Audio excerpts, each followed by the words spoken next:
Bismillahirrahmanirrahim. Assalamualaikum warahmatullahi wabarakatuh.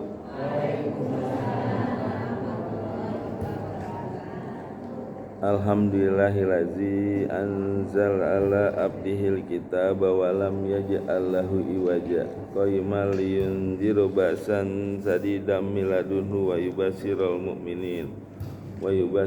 mu'minina ladzina ya'maluna sholihati anna lahum ajran hasana makisina fiha abada. Asyhadu an la ilaha illallah wahdahu la syarikalah wa asyhadu anna muhammadan abduhu wa rasuluh. Allahumma sholli ala Muhammad wa ala alihi wa ashabihi wa man tabi'ahum bi ihsanin ila yaumil amma ba'du. Bapak Ibu yang dirahmati Allah, sebelum kita mulai belajar, mari kita membaca doa belajar. Bismillahirrahmanirrahim. Raditu billahi robba wa bil islami dina wa bi Muhammadin nabiyya wa rasulah. Rabbi zidni ilman wa zukni fahman, amin. Sadaqallahul azim. Baik Bapak Ibu, hari ini kita surat yang baru lagi ya. Kemarin udah selesai surat Al-Insyiqaq, berarti sekarang surat Al-Mutaffifin ya. Tapi sebelumnya kita baca surat Al-Infitor dulu ya. Udah diterjemahkan kan Al-Infitor ya Pak? Udah diterjemahkan kan Al-Infitor ya sebelumnya? Ya udah kita sama-sama. Yuk Pak, ini baca Pak. Pak Basirin. Surat Al-Infitor. Surat 5 halaman 587. Ija sama Unfatorot. Halaman 587 Pak.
Baik Bapak Ibu ya, udah pernah diterjemahkan kan ini? Ya, untuk mengingat lagi ya, saya yang bacakan, Bapak Ibu yang terjemahkan ya. Idza samaun fatarat, apabila langit terbelah, wa idzal kawakibun tasarat, dan apabila bintang-bintang jatuh berserakan, wa idzal biharu fujirat, dan apabila laut meluap, wa idzal kuburu bu'sirat, dan apabila kuburan dibongkar, alimat nafsum, mengetahui setiap jiwa, ma qaddamat wa aharat, apa yang dia kerjakan dan apa yang dilalaikan. Ya ayyuhal insan, wahai manusia, ma gorroka, apa yang telah menipu, birobbikal karim, terhadap Tuhanmu yang maha mulia, yang maha pengasih, allazi holakoka, yang menciptakan kamu, fasawwaka, menjadikan sempurna, fa'adalak, lalu menyusun tubuh menjadi seimbang, fi ayyi, dalam hal apa, suratim masya'arokabak, ya, dalam bentuk apa yang dia kendaki ya, bentuk tubuhnya. Kalla, sekali-kali, bal tukajibu nabidin, bahkan kalian mendustakan hari pembalasan. Wa inna alaikum, dan sesungguhnya atas kalian, lahafizin, sungguh ada malaikat penjaga, kiroman katibin, yang mulia dan yang mencatat amal-amal perbuatan, ya'lamu nama taf'alun, mereka mengetahui apa yang kalian kerjakan. Innal abrara lafi naim, sesungguhnya orang-orang yang berbakti sungguh di dalam surga penuh kenikmatan. Wa innal fujjara lafi jahim, dan sesungguhnya orang yang durhaka sungguh di dalam neraka jahim. Ya selaunaha, mereka memasukinya, yaumaddin, pada hari pembalasan.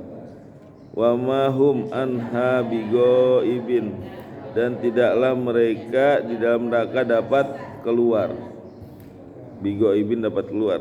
Wa ma adraka, dan apakah kamu tahu, ma yaumuddin, apa hari pembalasan. Summa, kemudian, ma adraka, dan apakah kamu tahu, ma yaumuddin, apa hari pembalasan.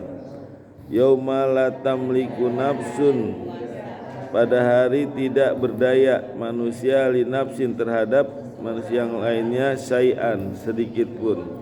Wal amru yauma ijlillah, dan segala urusan pada hari itu milik Allah. Sekarang al-mutaffifin ya. Wailul lil mutaffifin, celakalah orang yang berbuat curang. Allazina izaqtalu, orang-orang yang apabila menerima timbangan alan nas, atas manusia, yastaufun, mereka minta dipenuhi. Wa idza kaluhum, dan apabila dia menakar atau menimbang ya, awazunuhum, mereka minta yuhsirun, dikurangi. Ala yazunnu, apakah tidak dia mengira, ulaika annahum mab'usun, bahwa mereka sesungguhnya akan dibangkitkan, liyaumin ajim, pada hari yang besar, yauma yakumun nasu, pada hari ditegakkan berdirinya dibangkitkan manusia, li rabbil alamin, terhadap Tuhan semesta alam. Kala, kali tidak, inna kitabal, sungguhnya kitab al-fujari, yang mengelapi sijin, sungguh di dalam sijin. Wama adraka ma sijin, dan apakah kamu tahu apa itu sijin? Kitabum markum, kitab catatan amal-amal orang yang durhaka. Wailu yauma ijlil mukadzibin, celakalah pada hari itu bagi orang yang mendustakan. Allazina yukadzibuna, yaitu orang-orang yang mendustakan biyaumiddin, pada hari pembalasan. Wa ma yukadzibu bihi, dan tidaklah mendustakan dengannya illa kullu mu'tadin asim, kecuali setiap orang yang melampaui batas lagi berdosa. Iza tutsla, apabila dibacakan alaihi atasnya ayatuna, ayat-ayat kami, qala, dia berkata, asatirul awalin, itu hanya dongeng-dongeng terdahulu. Kalla, bal, bahkan ronna, telah tertutup ala qulubihim, atas hati mereka, makanu, apa yang mereka yaksibun, mereka kerjakan. Kala, innahum, sungguhnya mereka, ar-rabbihim, terhadap Tuhan mereka, yauma izin, pada hari itu, lama jubun, sungguh terhalang. Summa, kemudian, innahum lasolul jahim, sungguh akan memasuki neraka jahim. Summa yuqalu, mereka berkata, hadzal ladzi, inilah yang kuntum, kalian bihi, dengannya, tukadzibun, kalian dustakan. Kalla, inna kitabal abrori, kitab catatan orang yang berbakti, lafi ilin, sungguh di dalam ilin. Wa ma adraka ma ilin, dan apakah kamu tahu apa itu iliyun? Kitabum markum, kitab catatan amal-amal. Yashaduhul muqarrabun, yang menyaksikan dan yang didekatkan. Innal abrara lafi naim, sesungguhnya orang-orang berbakti sungguh di dalam surga yang penuh kenikmatan. Alal araiki yanzurun, di atas dipan-dipan mereka memandang. Ta'rifu, kamu mengetahui, fi wujuhihim, pada wajah-wajah mereka, natrotan naim, ya, penuh kesenangan dan kenikmatan. Yusqauna, mereka meminum mir rahiqim mahtum, dari homer yang disegel. Hitamuhu mis, segelnya dari kasturi. Wa fi dzalika, maka pada yang demikian itu, falyatana fasil mutanafisun, maka hendaklah berlomba-lomba untuk kebaikan. Wa mizajuhu min tasnim, dan campurannya dari tasnim. Aina yasrobu, mata air yang didekatkan, bihal, yang diminum, bihal muqarrabun, yang didekatkan. Jadi mata air yang diminumnya yang didekatkan dengan Allah. Innaladzina ajromu, sungguhnya orang-orang yang berdosa, kanu, mereka, minalladzina amanu, terhadap orang-orang yang beriman, yathakun, mereka mentertawakan. Wa iza marru bihim, dan apabila mereka melewati mereka, orang-orang beriman, yatagomajun, mereka mengedip-ngedipkan matanya. Wa idzan qolabu, dan apa mereka, bila mereka kembali, ila ahlihim, kepada keluarga mereka, qolabu fakihin, mereka kembali dengan gembira. Wa idza ra'auhum, dan apabila mereka melihat, qalu, melihat, mereka berkata, inna haula iladolun, mereka sungguh orang yang sesat. Wa ma ursilu, padahal mereka tidak diutus alaihim, atas orang-orang beriman, hafizin, untuk menjaga. Wal yaumal ladzina amanu, maka pada hari itu orang-orang yang beriman, al kufari, terhadap orang-orang kafir, yathakun, mereka mentertawakan. Alal araiki yanjurun, di atas dipan-dipan mereka memandang. Hal suwibal, apa balasan bagi orang-orang kafir? Uparu makanu yaf'alun, apa yang mereka kerjakan, ya. Ya, jadi sekarang kita dari awal, ya, bahas tentang surat Al-Mutaffifin, ya. Jadi kita prolog dulu sebelum tafsir, ya. Jadi Al-Mutaffifin ini kalau di depannya membahas tentang kecurangan, ya, perdagangan kecurangan, tapi secara garis besar Al-Mutaffifin adalah membahas tentang menegakkan keadilan dan memerangi kezoliman, ya. Kalau secara garis besarnya, ya, menegakkan keadilan dan memerangi kejoliman ya.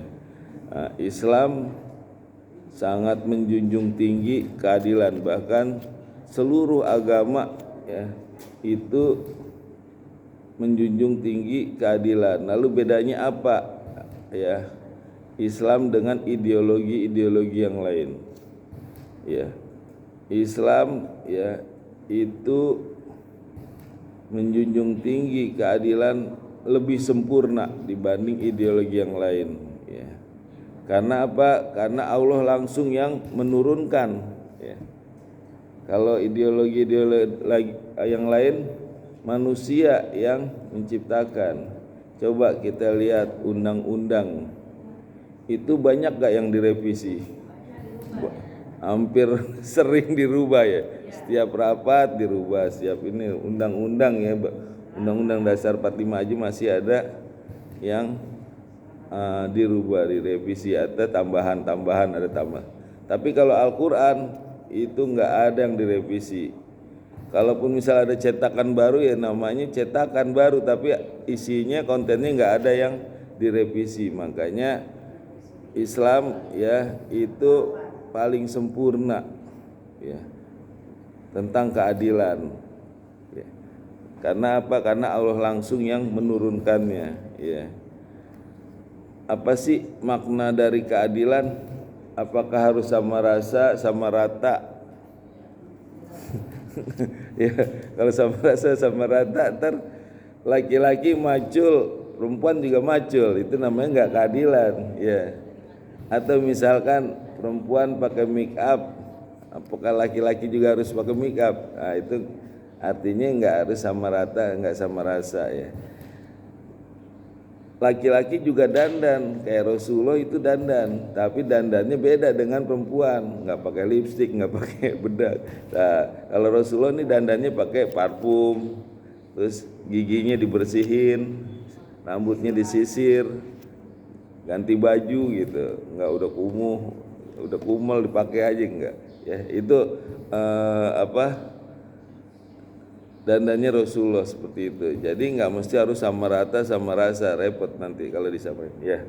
Terus definisi dari keadilan apa? Kalau secara bahasa adil kebalikannya dari zolim. Kalau zolim jadi apa? Kebalikannya dari adil. Ya. Nah kalau secara istilah ya, secara terminologi, adil itu adalah menempatkan segala sesuatu dengan pas dan benar ya. Ya terkait dengan waktu, tempat, kadar atau ukuran ya. Nah, artinya menempatkan sesuatu dengan pas dan benar itu adil ya. Misalkan nih kita punya sepatu ya.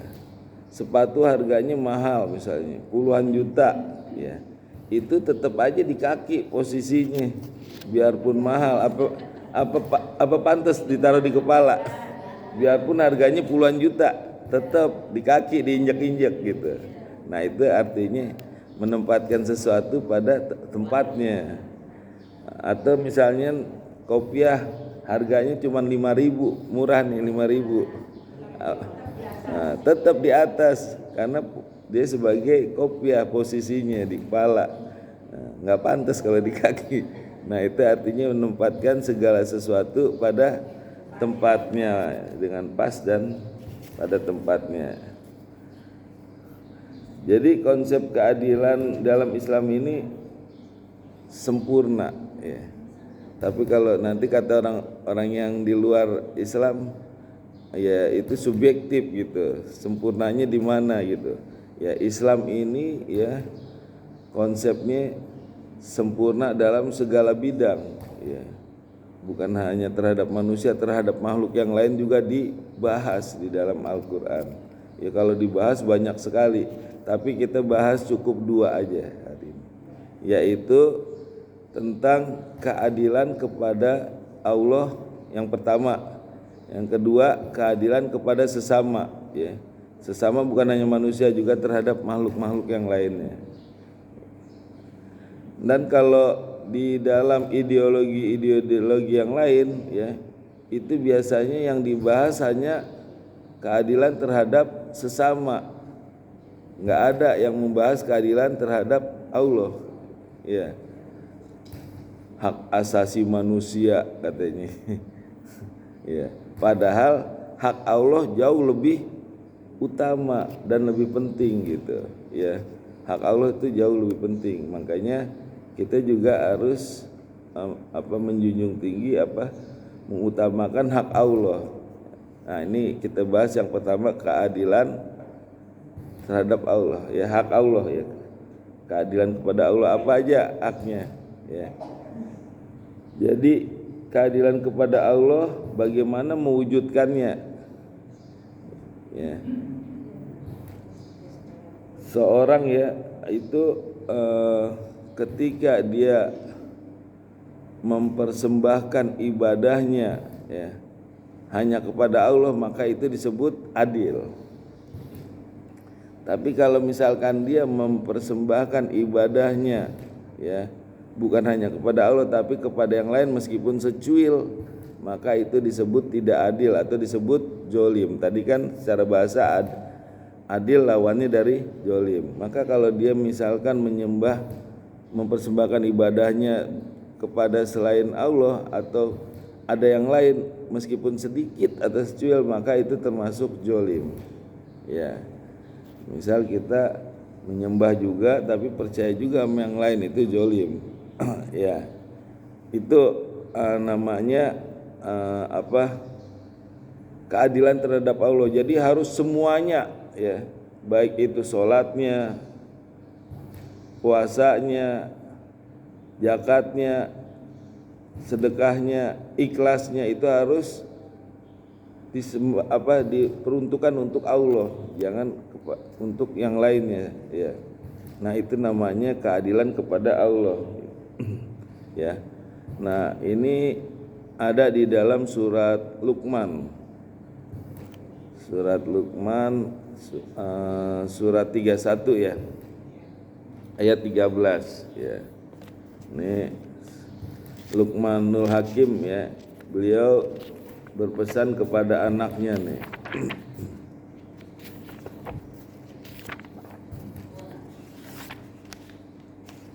Dah ayat 13.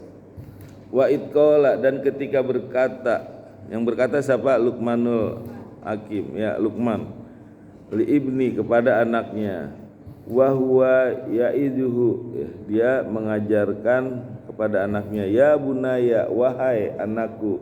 Nah kata-katanya juga enak nih, wahai anakku. Kalau dalam bahasa Jawa ya le, ya nduk gitu ya. Enggak kata-katanya hitam, pendek, ini enggak. Tapi yang enak gitu. Kalau kita mau dihormati ya, maka kita juga harus menghormati manggilnya. Kalau anak mau menjawab dengan yang enak, kita juga manggilnya juga yang enak gitu. Makanya nih Luqman manggilnya ya bunaya, wahai anakku gitu. La tusrik billah, janganlah kamu menyekutukan Allah. Inna syirka rajulmun ajim, sesungguhnya kesyirikan itu sungguh kejoliman yang sangat besar ya. Jadi ini nasihat Luqman kepada anaknya. Yang pertama-tama beliau sampaikan, janganlah berbuat syirik kepada Allah, karena kesyirikan itu sesuatu kejoliman yang sangat besar, yang sangat parah ya. Jadi Luqman mengatakan ini adalah yang paling parah, syirik terhadap Allah. Makanya jangan berbuat syirik ya.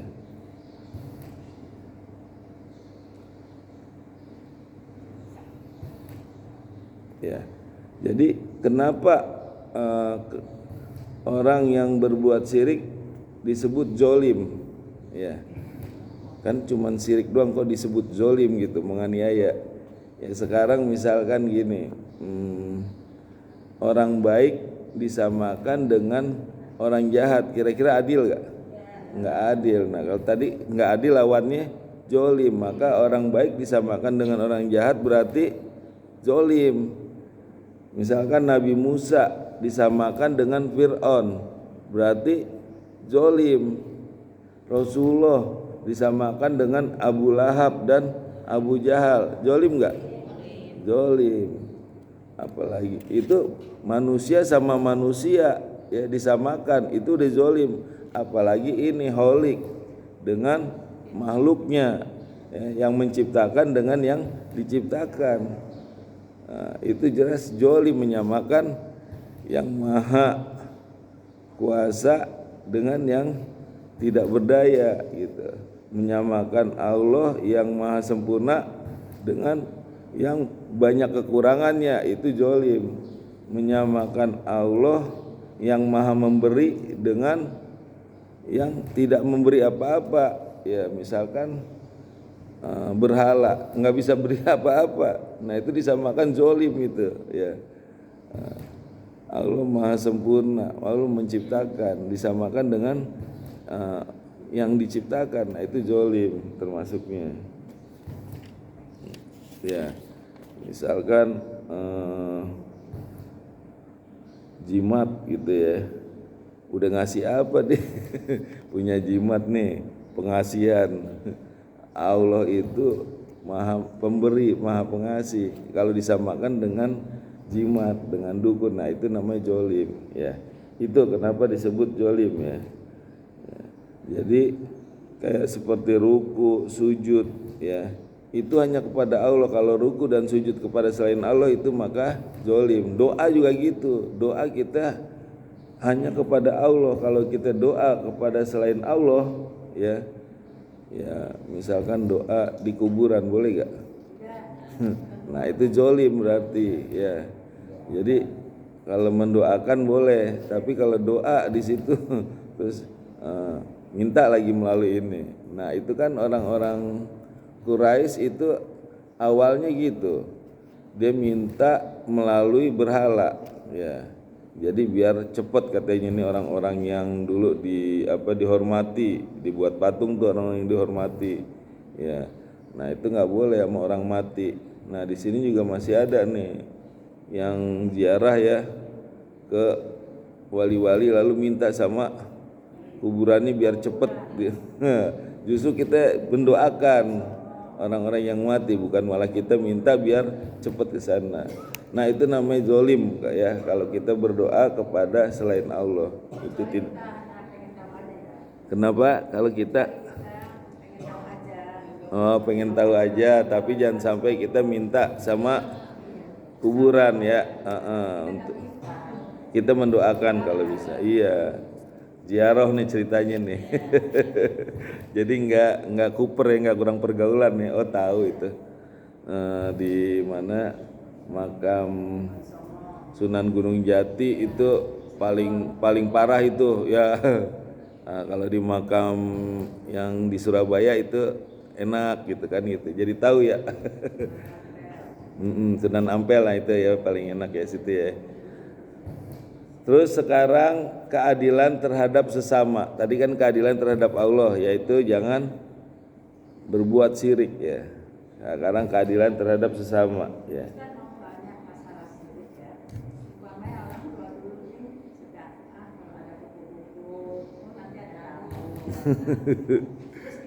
Mitos itu mitos.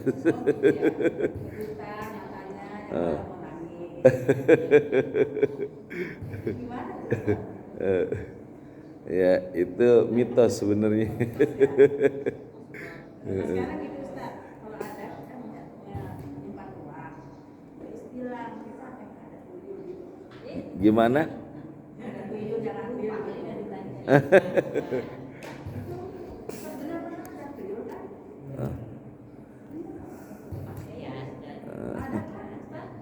Ada makhluk halus ada. Ya, jadi kita dianjurkan sama Rasulullah ya, ketika kita mau tidur kita baca surat kul itu, kul ajub bil falaq, kul ajub bin nas ya. Itu orang ruqyah juga yang dibaca itu 3 kul itu ya. Maka kita akan dijauhi dari santet ya, dan juga makhluk halus ya. Kalau mau tidur dianjurkan baca itu, ya. Nah, itu santet nggak bisa masuk. Orang ruqyah juga pasti yang dibaca itu, ya. Kul ajub robil falak, kul ajub robinas. Ya seperti itu ya, Bu. Jangan sampai nanti kita syirik, Bu. Sayang, secuil pun tadi kan dikatakan ya, maka itu jolim masuknya, ya. Nah sekarang terhadap sesama, ya. Agama Islam memprioritaskan untuk berbuat baik kepada sesama, seluruh manusia. Tapi ya Islam lebih memprioritaskan kepada orang-orang yang terdekat. Itu namanya adil tuh, ya. Ya, misalkan kepada siapa? Orang tua, bapak ibu, terus terhadap anak, terhadap pasangan, suami atau istri, terus terhadap saudara kandung, terhadap kakek nenek, ya. Coba deh diurutan deh. Yang pertama terhadap walidain, ya kan, terus kaum kerabat, lalu yatim piatu, fakir miskin, ya kan urut-urutannya. Nah jadi Islam itu memprioritaskan orang-orang yang terdekat. Islam disuruh berbuat baik kepada semua orang, tapi terhadap orang tua harus yang terbaik, ya. Jadi kalau terhadap orang baik, terhadap orang tua harus yang terbaik, yang paling baik gitu. Nah itu adil namanya, ya. Karena orang tualah yang membesarkan kita, yang memberi kasih sayang, merawat kita, ya udah selayaknya kita beri yang terbaik kepada orang tua. Ya itu keadilan terhadap sesama, ya.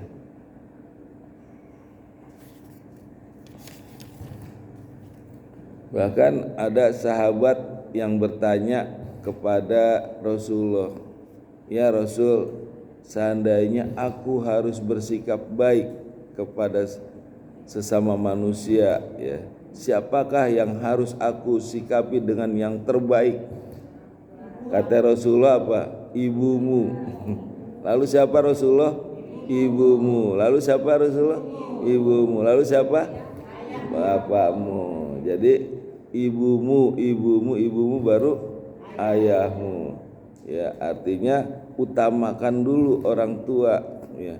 Kita sedekah besar-besaran ke fakir miskin, orang tua di kampung kesusahan. Nah jangan sampai, ya. Jadi ibumu dulu perhatikan, ya. Ridho Allah fi ridho walidain, ridhonya Allah ridho orang tua. Kalau orang tua senang, insya Allah Allah meridhoi apa yang kita ingini, insya Allah tercapai.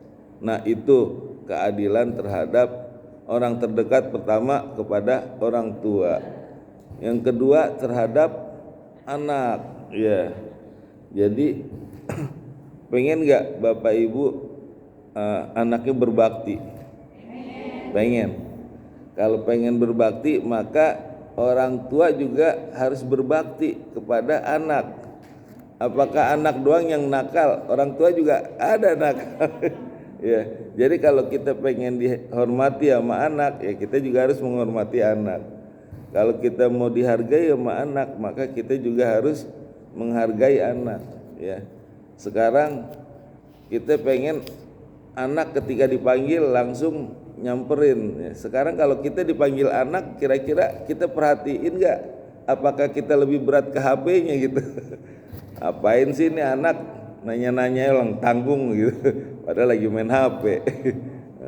Ada apa sih kata, kalau anak manggil ibu gitu, ada apa sih manggil-manggil gitu, padahal lagi main Facebookan, main WA, ya. Nah kalau kita pengen diperhatiin sama anak, maka kita juga harus perhatikan, ya. Kayak tadi Luqmanul Hakim manggil anaknya ya bunaya, ya, manggil yang enak, maka dia juga akan memberi jawaban yang enak. Nah seperti itu, ya. Jadi kalau anak mau berbakti kepada kita, maka kita juga harus perhatikan, kita harus hormati anak itu, maka dia akan menghormati kita. Terhadap orang lain juga gitu. Kalau orang lain mau hormat, ya kita juga hormati orang lain. Jangan kita mengharap dihormati, kita sendiri cuek ke orang lain. Nah itu seperti itu, ya. Lalu yang ketiga terhadap pasangan, ya, suami istri. Ya, pengen nggak bapak-bapak nih dilayani dengan baik sama istri? Pengen nggak Pak? Ah, nah, jadi kalau mau dilayani sama istri yang terbaik, beri nafkah yang terbaik kepada istri, betul gak Bu? Ah, iya, nafkah kan nggak mesti harus uang, bisa nafkah lahir, nafkah batin, ya. Misalkan memberi nafkah dengan cara yang baik gitu, nah dengan cara yang enak gitu, meskipun dengan nominal yang kecil, tapi kan bisa menutupi dengan kebaikannya. Ini udah ngasih sedikit pakai ngomel-ngomel lagi, tuh uang jadi habisin, kan nggak enak. Nah, tapi kalau dengan cara yang baik bisa menutupi biarpun ngasihnya kecil gitu. Syukur-syukur udah ngasihnya gede, caranya baik gitu. Nah itu yang namanya adil itu, betul gak? Begitu juga ya ibu-ibu ya. Kalau mau dihormati sama suami juga harus memperhatikan dari penampilannya, dari perilakunya, perbuatannya ya. Hormati suami, maka ibu akan dihormati. Jangan nanti suami baru pulang telat, ya. Bukan dikasih senyum dicemberutin. Dari mana aja, kok jam segini baru pulang gitu. Orang layanin dulu dengan ramah, ya kan. Kita nggak tahu itu bapak misalnya motornya mogok malam-malam, nggak ada bengkel, dia harus dorong berkilo-kilo, nyampe rumah diomelin lagi sama istri, kan kasihan. Ya makanya kita juga harus bersikap baik gitu. Nah, kebanyakan ibu-ibu lebih dominan dari bapak-bapak ya. Nah itu kalau mau dihormati, hormati juga suami. Ya itu terhadap pasangan seperti itu ya. Ya. Jadi itu prolog. Sekarang pendahuluan. Masih keburukan ya waktunya ya. Nah, jadi surat Al-Mutaffifin ini ada 3 namanya. Ya, sekarang pendahuluan. Yang pertama namanya Al-Mutaffifin. Ini yang paling terkenal, yang paling termasyhur ya. Dan sering muncul di kitab Al-Quran, di tafsir-tafsir itu namanya Al-Mutaffifin. Yang kedua namanya adalah Wailul lil Mutaffifin. Diambil dari ayat yang pertama. Ini Imam Bukhari dan Imam Tirmizi ya, yang menamakan surat Wailul lil Mutaffifin. Yang ketiga surat At-Tatfif ya. At-Tatfif ini sama dengan Al-Mutaffifin ya. Dari ketiga surat ini yang paling terkenal adalah Al-Mutaffifin ya. Meskipun Al-Mutaffifin ini cuman satu kata doang, cuman sekali doang disebutnya dalam surat ini. Padahal yang lain banyak yang disebut ya. Tapi ini dinamakan Al-Mutaffifin, cuman sekali disebutnya, tapi disebut dinamakan surat Al-Mutaffifin. Ada yang sama sekali nggak disebut namanya, tapi menjadi nama surat apa? Surat Al-Ikhlas. Al-Ikhlas nggak ada nama Al-Ikhlas di dalam Qul Huwallahu Ahad, tapi dinamakan Al-Ikhlas ya. Nah ini Al-Mutaffifin juga, makanya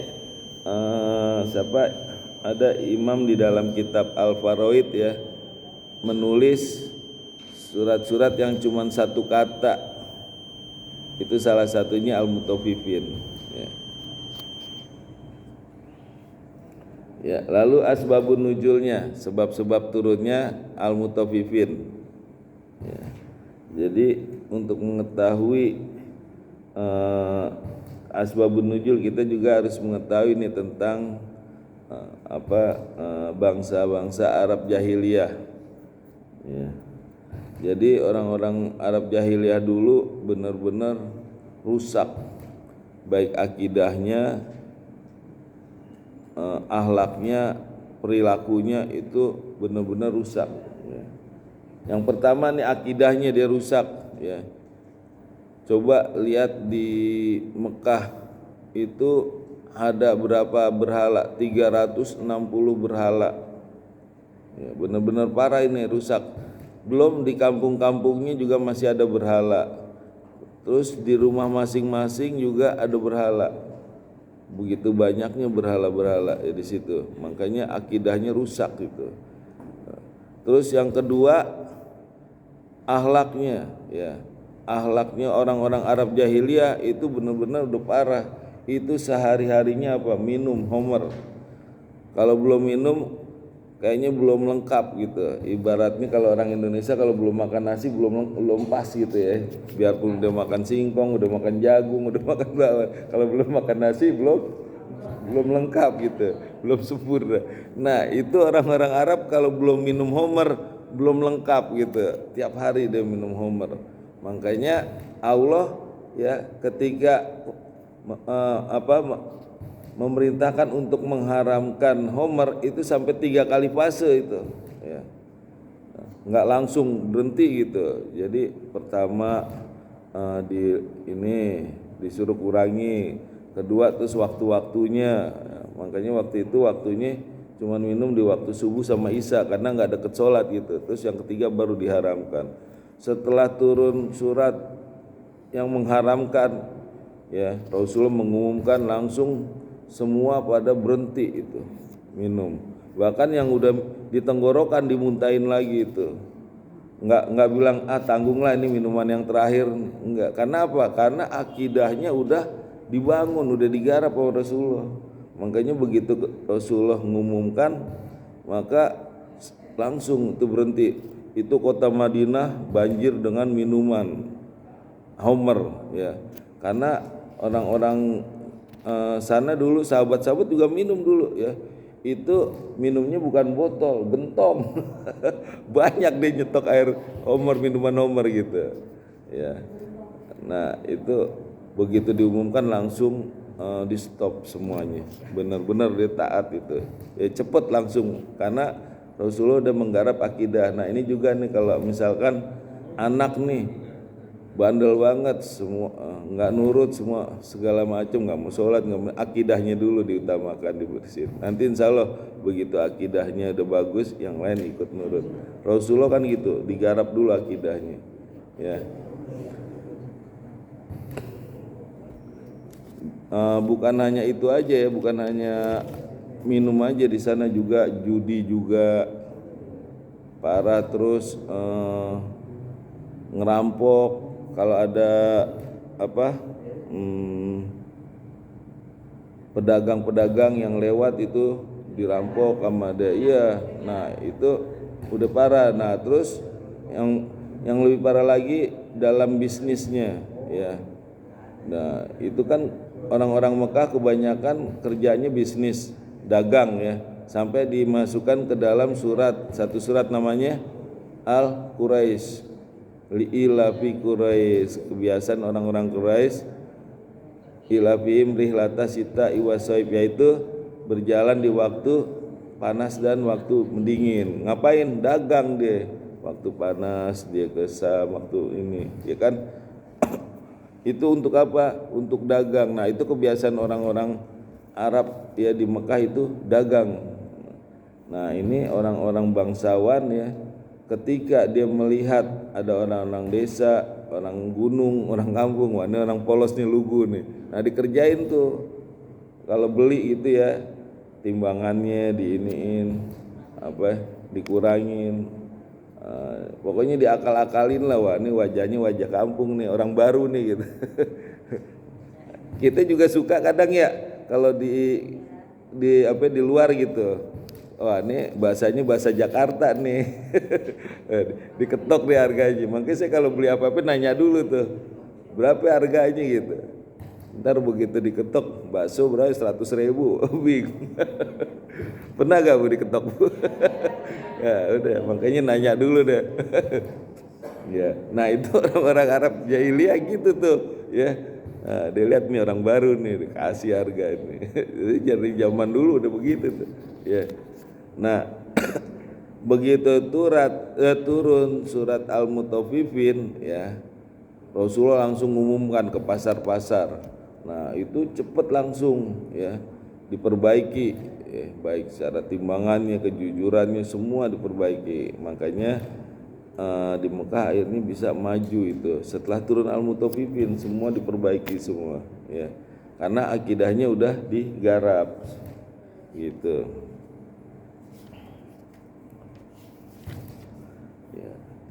Ya tadi apa asbabun nuzulnya ya.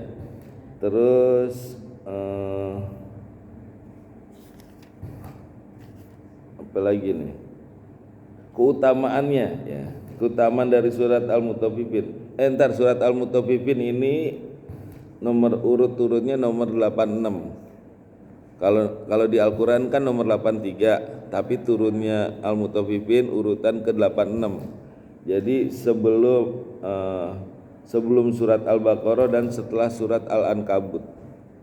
Kalau di Al-Qur'an urutannya nomor 83, tapi turunnya Al-Mutaffifin itu urutan ke 86. Setelah Al-Ankabut dan sebelum Al-Baqarah. Keutamaannya surat Al-Mutaffifin ini adalah surat yang sering dibaca oleh Rasulullah ketika Rasulullah sholat tahajud. Rasulullah sholat tahajud yang dibaca, nah seringnya Al-Mutaffifin, Ar-Rahman gitu. Itu apalkan Pak ini Pak Basir ini. Ya. Terus apalagi keutamaannya dia merupakan surat Al-Mufassal. Mufassal itu surat yang tidak ada di kitab-kitab sebelumnya seperti Injil, Taurat, Zabur. Nah, itu tidak ada. Mulai dari mana surat Mufassal? Dari surat 50, surat Qaf sampai An-Nas. Jadi ada 65 surat ya, surat Mufassal. Termasuk salah satunya Al-Mutaffifin. Jadi tidak ada di surat-surat lain yang mirip, yang sama ya.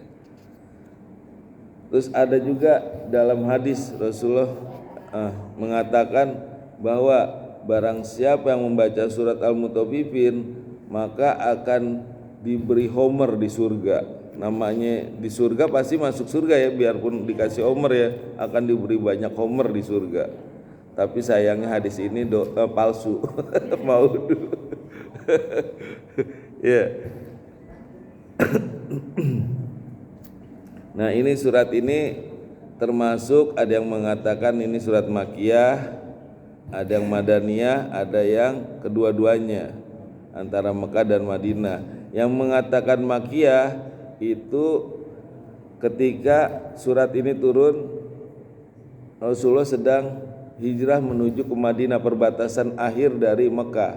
Yang mengatakan Madaniyah itu ketika awal masuk dari kota Madinah. Nah, yang mengatakan kedua-duanya antara Mekah dan Madinah ini yang digabung sama dia. Tapi secara ciri-ciri ya ini masuk surat Makkiyah. Kenapa? Karena ciri-ciri surat Makkiyah suratnya pendek-pendek ya. Kalau Madaniyah panjang-panjang kayak Al-Baqarah itu Madaniyah itu karena panjang-panjang. Nah, Makkiyah ciri-cirinya pendek-pendek, terus ada kala, banyak ya kala. Nah, itu ciri-ciri Makkiyah. Terus membicarakan masalah hari kiamat, itu ciri-ciri surat Makkiyah ya, jadi lebih cenderung masuk ke surat Makkiyah gitu. Cukup ya waktunya ya. Nah, surat ini ada 36 ayat ya, cukup ya kita hotmil Quran ya. Allahumma arhamna bil Quran waj'alhu lana imaman wa nuran wa hudan wa rahmah. Allahumma zakirna minhum ma nasina wa alimna minhum ma jahilna warzuqna tilawatahu ana al-laili wa atrafan nahar waj'alhu lana hujjatai ya rabbal alamin. Ya Allah, berikanlah kami ilmu agar bisa membaca dan menghafal Al-Quran dengan baik dan benar. Ya Allah berikanlah kami ilmu agar bisa memahami Al-Quran dengan baik dan benar. Ya Allah berikanlah kami ilmu agar bisa mengamalkan Al-Quran dengan baik dan benar. Rabbana taqabbal minna innaka antas samiul alim. Rabbana atina fid dunya hasanah wa fil akhirati hasanah wa qina adzabannar. Amin amin rabbal alamin. Subhanakallahumma bihamdika asyhadu an la ilaha illa anta astaghfiruka wa atubu ilaik. Assalamualaikum warahmatullahi wabarakatuh.